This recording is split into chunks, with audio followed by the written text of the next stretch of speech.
اعوذ باللہ من الشیطان الرجیم بسم اللہ الرحمن الرحیم۔ حلف الفضول انسانیت کا پہلا عالمی منشور۔ السلام علیکم دوستو، آج ہم آپ کو ایک ایسے تاریخی واقعے کے بارے میں بتانے جا رہے ہیں جو نہ صرف اسلام سے پہلے پیش آیا بلکہ آج کے انسانی حقوق کے اصولوں کی بنیاد بھی سمجھا جاتا ہے، اور وہ ہے حلف الفضول۔ اسلام سے پہلے عربوں میں لڑائیوں کا ایک طویل سلسلہ جاری تھا۔ انہی لڑائیوں میں سے ایک مشہور لڑائی جنگ فجار کے نام سے مشہور ہے۔ عرب کے لوگ ذوالقعدہ، ذوالحجہ، محرم اور رجب ان 4 مہینوں کا بے حد احترام کرتے تھے اور ان مہینوں میں لڑائی کرنے کو گناہ جانتے تھے، یہاں تک کہ عام طور پر ان مہینوں میں لوگ تلواروں کو نیام میں رکھ دیتے اور نیزوں کو برچیاں اتار لیتے تھے، مگر اس کے باوجود کبھی کبھی کچھ ایسے ہنگامی حالات درپیش ہو گئے کہ مجبوراً ان مہینوں میں بھی لڑائیاں کرنی پڑی۔ تو ان لڑائیوں کو اہل عرب حروب الفجار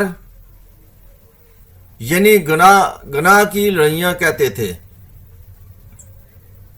سب سے آخری جنگ فجار جو قریش اور قیس کے قبیلوں کے درمیان ہوئی، اس وقت حضور اقدس صلی اللہ علیہ وآلہ وسلم کی عمر شریف 20 برس کی تھی۔ چونکہ قریش اس جنگ میں حق پر تھے، اس لیے ابو طالب وغیرہ اپنے چچاؤں کے ساتھ آپ صلی اللہ علیہ وآلہ وسلم نے بھی اس جنگ میں شرکت کی، مگر کسی پر ہتھیار نہیں اٹھایا، صرف اتنا کیا کہ اپنے چچاؤں کو تیر اٹھا کر دیتے رہے۔ اس لڑائی میں پہلے قیس پھر قریش غالب آئے اور آخرکار صلح پر اس لڑائی کا خاتمہ ہو گیا۔ روز کی لڑائیوں سے عرب کے سینکڑوں گھرانے برباد ہو گئے تھے، ہر طرف بدامنی اور آئے دن کی لوٹ مار، ملک کا امن و ایمان غارت ہو چکا تھا۔ کوئی شخص اپنی جان و مال کو محفوظ نہیں سمجھتا تھا، نہ دن کو چین نہ رات کو آرام۔ اس وحشتناک صورتحال سے تنگ آ کر کچھ صلح پسند لوگوں نے جنگ فجار کے خاتمے کے بعد ایک اصلاحی تحریک چلائی۔ چنانچہ بنو ہاشم، بنو زہرہ، بنو اسد وغیرہ قبائل قریش کے بڑے بڑے سردار عبداللہ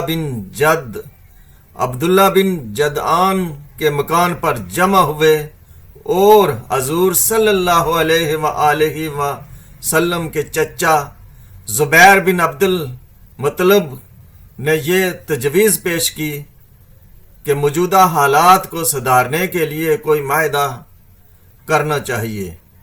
چنانچہ خاندان قریش کے سرداروں نے بقائے باہم کے اصول پر جیو اور جینے دو کے قسم کا ایک معاہدہ کیا اور حلف اٹھا کر عہد کیا کہ ہم لوگ ان 5 شرائط پر ہمیشہ قائم رہیں گے۔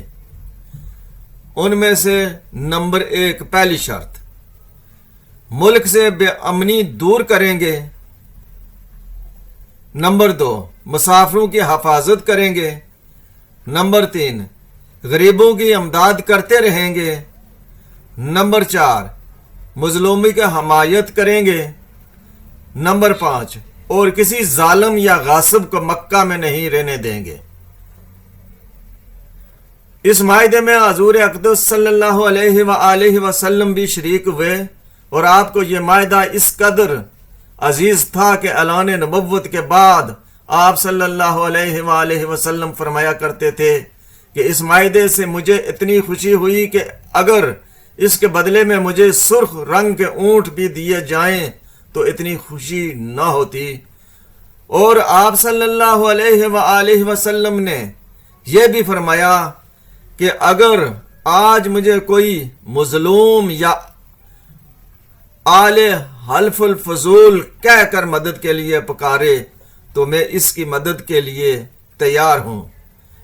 اس تاریخی معاہدے کو حلف الفضول اس لیے کہا جاتا ہے کہ قریش کے اس معاہدے سے پہلے مکہ میں قبیلہ جرہم کے چند افراد نے بھی ایسا ہی معاہدہ کیا تھا اور ان سب کے نام فضل تھے۔ اسی نسبت سے اس کا نام حلف الفضول رکھا گیا۔ دوستو، یہ واقعہ ہمیں یہ سبق دیتا ہے کہ انصاف، انسانیت اور مظلوم کی مدد کسی ایک مذہب یا قوم تک محدود نہیں، بلکہ یہ ہر دور ہر انسان کی ذمہ داری ہے۔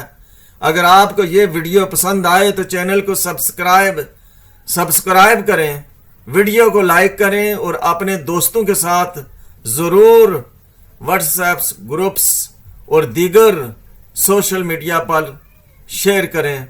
اللہ آپ کا حافظ۔